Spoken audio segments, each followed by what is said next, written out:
Shalom semuanya. Yeremia 9 ayat 23 dan 24 berkata, "Beginilah firman Tuhan, janganlah orang bijaksana bermegah atas kebijaksanaannya. Janganlah orang kuat bermegah atas kekuatannya. Janganlah orang kaya bermegah atas kekayaannya. Namun siapa yang mau bermegah, baiklah ia bermegah atas hal ini, bahwa ia memahami dan mengenal aku, bahwa akulah Tuhan yang menunjukkan kasih setia, keadilan, dan kebenaran di bumi. Sungguh, semuanya itu kusukai." Demikianlah firman Tuhan. Ada berapa banyak di antara saudara yang mau menyenangkan hati Tuhan? Mari katakan bersama saya, menyenangkanmu, senangkanmu, hanya itu kerinduanku. Menyenangkanmu, senangkan hatimu, hanya itu kerinduanku. Hanya itu kerinduanku.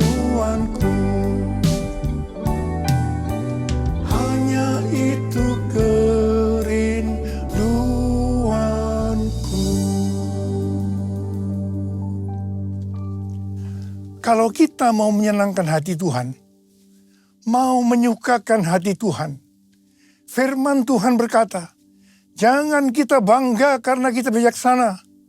Jangan kita bangga karena kita kuat. Jangan kita bangga karena kita kaya. Tetapi kalau mau bangga, banggalah dan bersukacitalah karena kita mengenal Dia dan memahami Dia. Dialah Allah yang setia, Allah yang adil, dan Allah yang benar. Semua nilai dunia ini akan hilang maknanya bila dibandingkan dengan pengenalan akan Allah.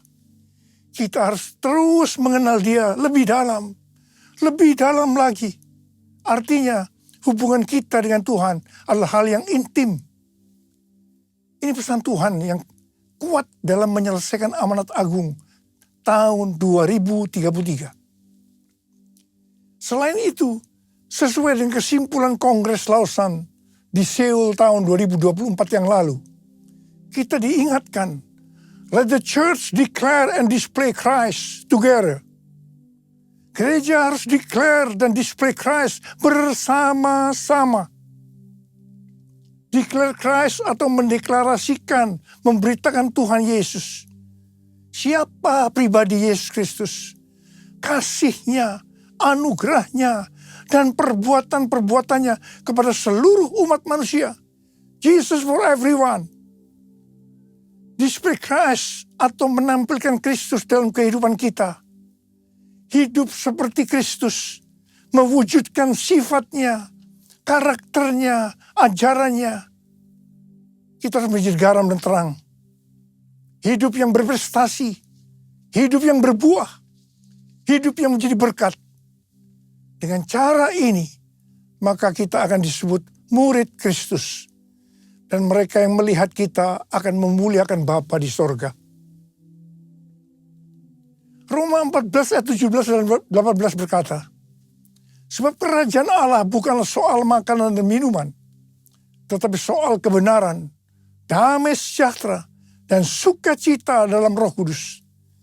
Sebab siapa saja yang melayani Kristus dengan cara ini, ia menyenangkan hati Allah dan dihormati oleh manusia.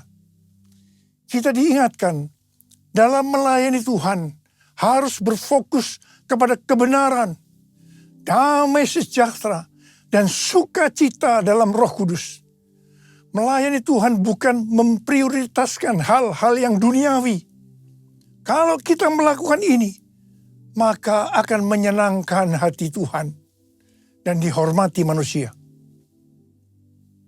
Kolose 3 ayat 1 sampai dengan 4 berkata, karena itu, apabila kamu dibangkitkan bersama dengan Kristus, carilah hal-hal yang di atas, di mana Kristus ada, duduk di sebelah kanan Allah.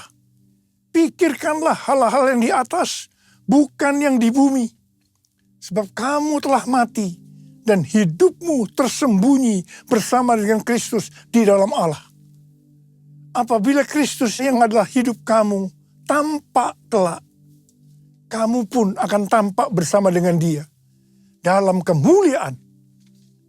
Ayat-ayat ini mengingatkan kepada kita bahwa kalau kita mau ikut dalam pengangkatan, maka syaratnya adalah mencari hal-hal yang di atas. Memikirkan hal-hal yang di atas, bukan yang di bumi. Artinya, segala sesuatu yang kita lakukan di bumi harus dinilai, dipertimbangkan, dan dipikirkan dari sudut pandang kekekalan dan sorga. 1 Petrus 4 ayat 7 berkata, kesudahan segala sesuatu sudah dekat. Karena itu kuasailah dirimu dan waspadalah supaya kamu dapat berdoa. Jadi dalam menunggu kedatangan Tuhan Yesus kedua kali yang sudah semakin dekat, kita harus banyak berdoa.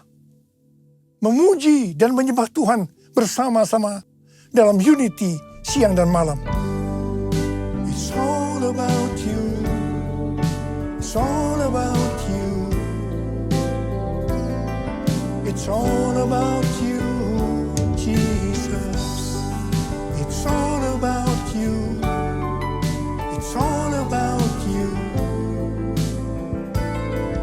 It's all about you, Jesus. Dalam menyelesaikan target amanat agung tahun 2033, saat ini kita berada di tahun 2025. Tahun 2025 adalah tahun di mana bencana alam, peperangan, ketidakpastian, krisis ekonomi akan semakin hebat. Kita berada di akhir dari akhir zaman. Seperti yang dikatakan dalam 2 Timotius 3 ayat 1-9. Bahwa hari-hari ini kita memasuki masa yang sukar. Manusia akan mencintai dirinya sendiri dan menjadi hamba uang. Tetapi yang luar biasa, justru dalam keadaan yang seperti ini, Tuhan memberikan tema untuk tahun 2025. Dikatakan bahwa tahun 2025 adalah tahun penuaian. The year of harvest. The year of harvest. Kalau kita menyelidiki ayat-ayat yang merujuk pada penuaian atau harvest, maka terdapat beberapa jenis tuaian. Yaitu yang pertama, tuaian jiwa-jiwa yang terhilang dan membutuhkan pemulihan hubungan. Yang kedua, tuaian perluasan kerajaan Allah. Yang ketiga, tuaian berkat rohani dan jasmani. Dan yang keempat, tuaian hidup yang berbuah atau buah roh. 5, tuaian hidup yang kekal. Dan yang keenam, tuaian di bumi yang mengalami murka Allah. Saya percaya tahun 2025 Tuhan akan banyak berbicara tentang penuaian, yaitu seperti yang sudah disebutkan di atas. Mengenai penuaian jiwa-jiwa, kita sedang berada dalam masa penuaian jiwa yang terbesar dan yang terakhir sebelum Tuhan Yesus datang kembali. Roh Kudus, Pentakosta ketiga sedang bergerak ke seluruh dunia. Harvest now, Jesus for everyone. Harvest now, Jesus for everyone. Kita sebagai orang percaya, kita sebagai murid Tuhan Yesus diingatkan bahwa tugas utama kita tanpa melihat apa profesi kita adalah menyelesaikan amanat agung. Hari-hari ini Tuhan selalu mengingatkan kepada kita tentang tahun 2033. Apa sebenarnya yang terjadi pada tahun 2033? Sebenarnya tahun 2033 adalah peringatan yang ke-2000 tahun kematian, kebangkitan, kenaikan Tuhan Yesus ke sorga. Tahun 2033 adalah peringatan yang ke-2000 tahun pencurahan Roh Kudus. Yang berarti hari ulang tahun gereja yang ke-2000 tahun. Tahun 2033 adalah peringatan yang ke-2000 tahun dilakukannya amanat agung.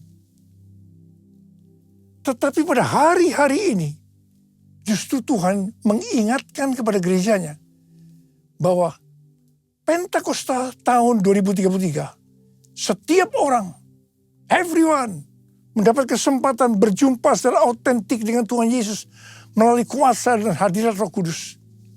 Banyak organisasi-organisasi Kristen, aliran-aliran kekristenan yang bersepakat bahwa target untuk menyelesaikan amanat agung adalah tahun 2033.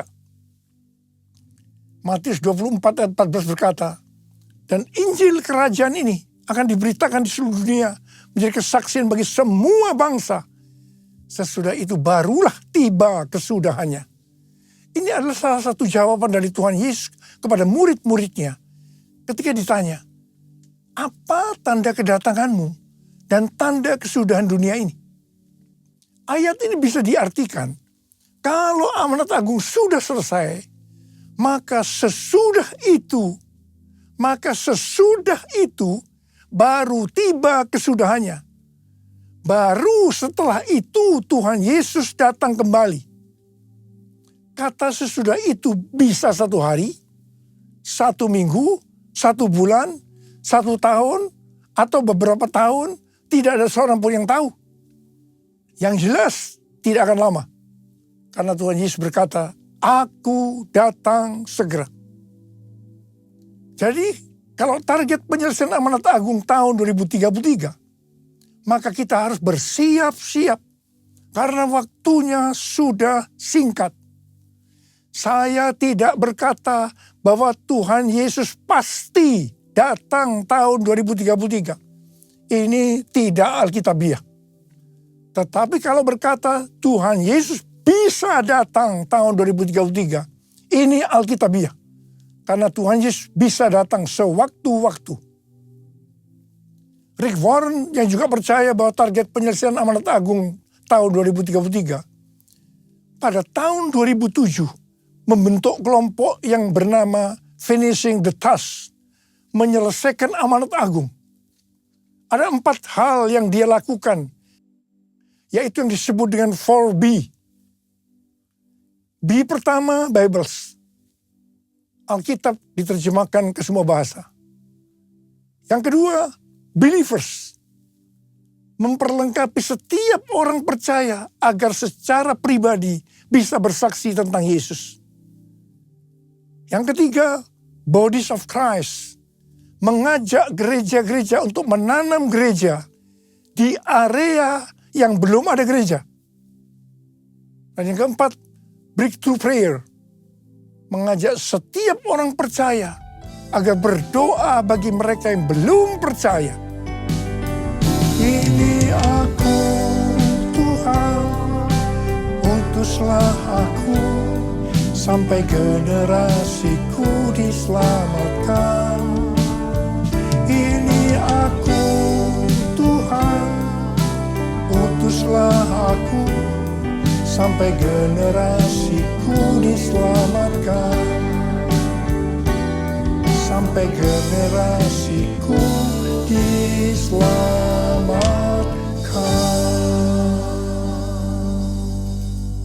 Selain penuaian jiwa-jiwa, maka tahun 2025 adalah tahun penuaian berkat secara materi. Haleluya! Kalau kita melihat kitab Nabi Hagai, maka di sini Tuhan berbicara melalui Nabi Hagai kepada Zerubabel bin Shealtiel, Bupati Yehuda, dan Yosua bin Yosadak, Imam Besar. Tuhan menegur bangsa Israel, karena selama ini mereka hanya sibuk membangun rumahnya sendiri. Tetapi rumah Tuhan tidak dibangun dan tetap menjadi reruntuhan. Akibatnya, yang pertama, mereka menabur banyak, tetapi membawa pulang hasil sedikit. Mereka makan, tetapi tidak sampai kenyang. Mereka minum, tetapi tidak sampai puas. Mereka mendapat upah, tetapi tidak pernah cukup. Karena seperti ditaruh dalam pundi-pundi yang berlubang. Banyak pengeluaran yang tidak terduga, seperti sakit, dicuri, dirampok, dan lain-lain. memasuki tahun 2025, adakah di antara kita yang keadaannya sama seperti orang Israel pada waktu itu? Kalau kita mau mengalami penuaian berkat secara materi, maka kita harus melakukan seperti teguran Tuhan kepada bangsa Israel waktu itu. Mungkin selama ini kita hanya mementingkan rumah kita saja yang dibangun, sedangkan rumah Tuhan dibiarkan terbengkalai. Selama ini kita tidak membangun rumah Tuhan yang adalah tubuh kita. Yang kita bangun selama ini hanya kedagingan kita saja. Mari kita bertobat. Kita bangun kerohanian kita menjadi seperti gambar Yesus. Menjadi murid Tuhan Yesus. Menjadi pemenang.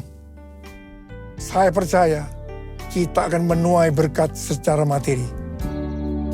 Jiwaku terbuka untuk-Mu Tuhan.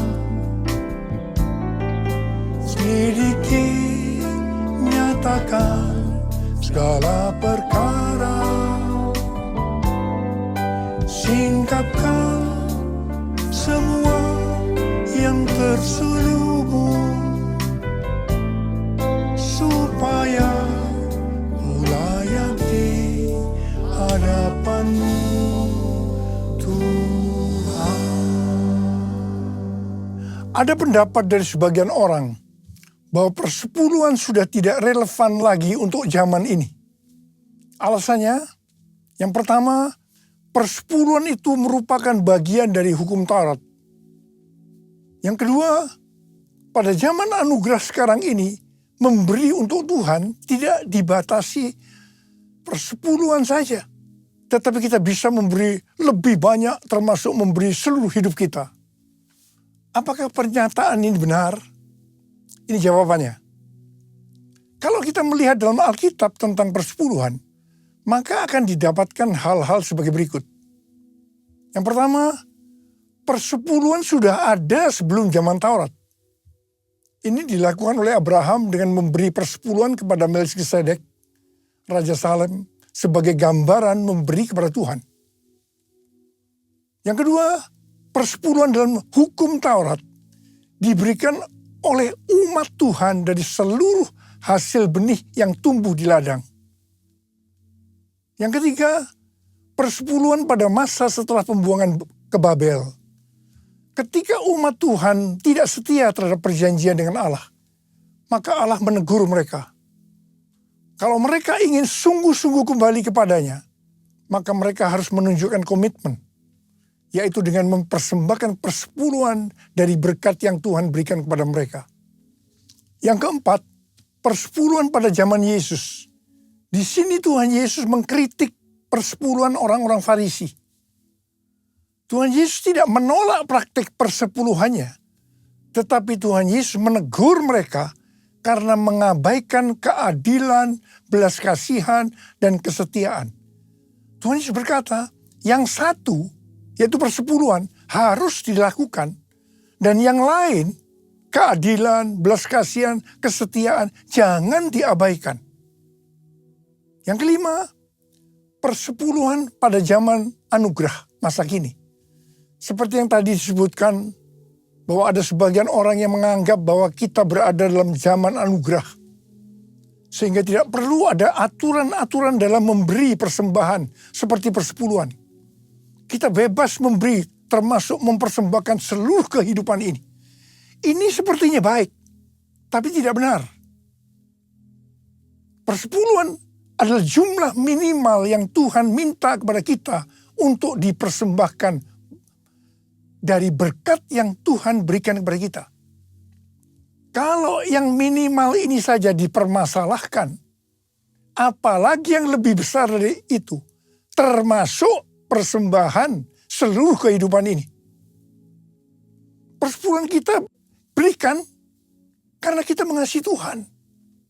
Persepuluhan dipersembahkan dengan respon atas kesetiaan Tuhan. Allah selalu setia dan tetap setia sampai pada hari ini. Karena itu tidak perlu ragu-ragu untuk memberikan persepuluhan. Persepuluhan masih berlaku sampai hari ini. Apa berkat yang Tuhan sediakan kalau kita memberikan persepuluhan? Kita akan baca di Maleakhi 3 ayat 8 sampai dengan 12. Mari kita baca bersama-sama. Bolehkah manusia menipu Allah? Namun kamu menipu aku. Tetapi kamu berkata, dengan cara bagaimanakah kami menipu engkau? Mengenai persembahan, persepuluhan, dan persembahan khusus. Kamu telah kena kutuk, tetapi kamu masih menipu aku. Ya, kamu seluruh bangsa. Bawalah seluruh persembahan persepuluhan itu ke dalam rumah perbendaharaan, supaya ada persediaan makanan di rumahku. Dan ujilah aku, firman Tuhan semesta alam. Apakah aku tidak membukakan bagimu tingkap-tingkap langit dan mencurahkan berkat kepadamu sampai berkelimpahan. Aku akan menghardik bagimu belalang pelahap, supaya jangan dihabisinya hasil tanahmu, dan supaya jangan pohon anggur di padang tidak berbuah bagimu. Firman Tuhan semesta alam. Maka segala bangsa akan menyebut kamu berbahagia, sebab kamu ini akan menjadi negeri kesukaan. Firman Tuhan semesta alam. Saya mau berdoa buat saudara. Tahun 2025 adalah tahun penuaian berkat secara materi. Ada berapa banyak di antara saudara berkata amin? Saya percaya Tuhan. Angkat tangan saudara. Kita katakan bersama-sama. Aku percaya berkat-Mu atasku melimpah, kebajikan, kemurahan selalu mengikutiku. Ku puji, ku sembah Kau Tuhan. Ku puji, ku sembah Kau Tuhan. Ku puji, ku sembah Kau Yesus.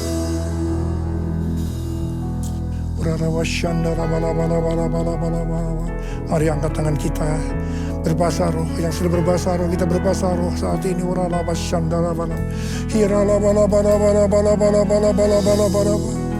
Tuhan berkati anak-anak-Mu Tuhan.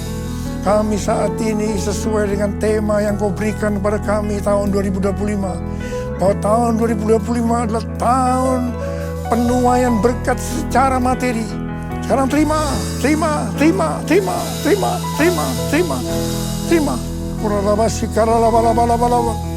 kasih Tuhan. Terima kasih. Berkat-Mu melimpah buat anak-anak-Mu. Berkat-Mu melimpah buat mereka. Terima kasih Tuhan. Dalam nama Yesus. Dalam nama Yesus. Haleluya. Amin.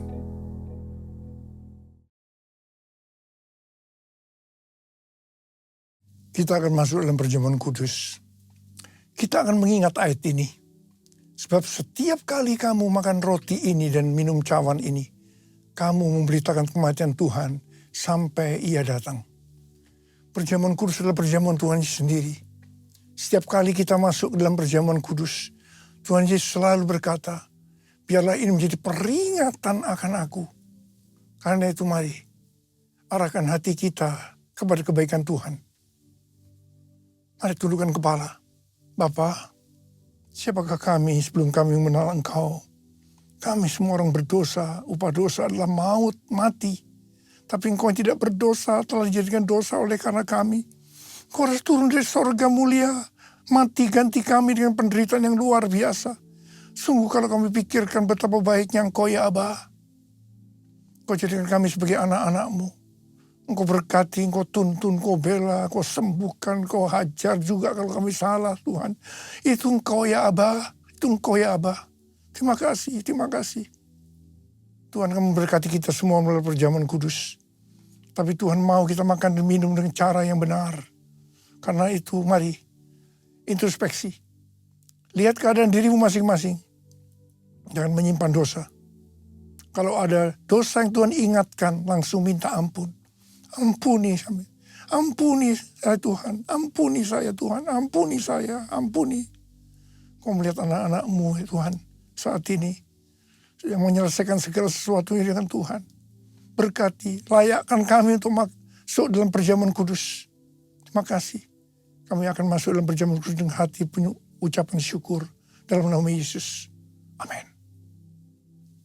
Mari, angkat roti di tangan kanan kita tinggi-tinggi. Sebab apa yang telah kuteruskan kepadamu telah aku terima dari Tuhan. Yaitu bahwa Tuhan Yesus pada malam waktu ia diserahkan mengambil roti. Dan sesudah itu ia mengucap syukur atasnya. Dia memecah-mecahkannya dan berkata, inilah tubuhku yang diserahkan bagi kamu. Perbuatlah ini menjadi peringatan akan aku. Sudah dikasih Tuhan, bukankah roti yang kita pecah-pecahkan ini adalah persekutuan kita dengan tubuh Kristus. Mari kita makan dalam nama Yesus.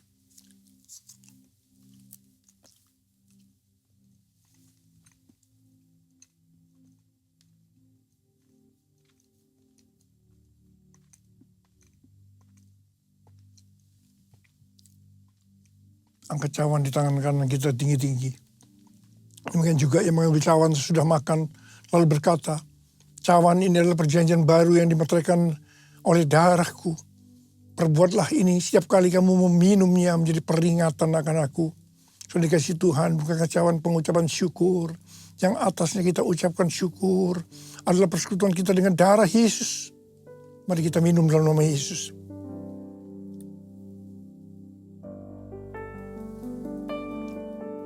Mari angkat tangan kita, ucapkan syukur. Terima kasih dengan suara, jangan diam. Tuhan terima kasih ya Tuhan. Terima kasih ya Tuhan, terima kasih ya Tuhan. Terima kasih ya Tuhan, terima kasih ya Tuhan. Berkat-Mu melimpah buat kami. Ya Tuhan, terima kasih Tuhan, terima kasih. Tuhan, Kau memberkati anak-anak-Mu, Kau melihat anak-anak-Mu. Saat ini Kau sedang menyembuhkan yang sakit, sedang membebaskan yang terikat, menghibur yang susah, menguatkan yang lemah, memberikan pengharapan-pengharapan yang baru bagi yang datang dengan keadaan putus pengharapan. Tuhan, terima kasih. Terima kasih. Terima kasih Yesusku. Terima kasih Yesusku. Puji syukur hanya bagi Tuhanku. Terima kasih Yesusku. Terima kasih Yesusku. Puji syukur hanya bagi Tuhanku. Terima kasih Yesusku. Terima kasih Yesusku.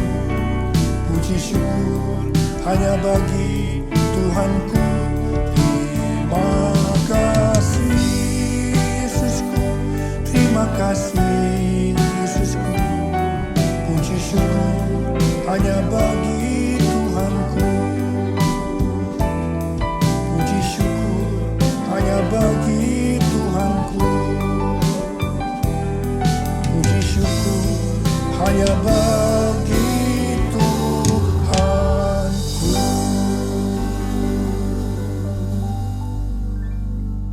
Mari angkat tangan kita. Terimalah berkat Tuhan. Kasih karunia yang berlimpah-limpah daripada Allah Bapa dalam Anak yang tunggal Yesus Kristus. Persekutuan yang manis dengan Roh Kudus menyertai kita semua. Mulai hari ini sampai Tuhan Yesus datang menjemput kita di awan-awan dan bahkan sampai selama-lamanya. Yang percaya bersama-sama katakan, amin.